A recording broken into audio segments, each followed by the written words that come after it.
ఇక రెండు విషయాలు కనబడుతున్నాయి.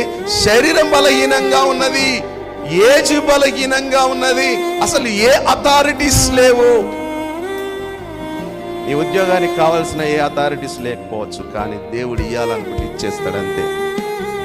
దేవుడు నిన్ను కోరుకున్నాడంటే నీ జీవితాన్ని మార్చేస్తాడంతే. ఇక్కడ వాగ్దానము వారి జీవితంలో నిరర్థకంగా కనబడట్లేదు. అబ్రాహాముకు వాగ్దానం ఇచ్చినాడు, ఆ వాగ్దానాన్ని గూర్చి సందేహం లేదు. ఎందుకు మనకి ఈరోజు సందేహము? ఎందుకు మనకి కలవరాలు? ఎందుకు ఇంకా కాదేమో మా పిల్లలు బాగా ఏజ్ బార్ అయిపోతారు? లేదమ్మా, దేవుడు తగిన సమయంలో గొప్ప ఆశీర్వాదం మీ పిల్లల మీద రిలీజ్ చేయబోతున్నాడు. ఆయన సందేహపడట్లేదు.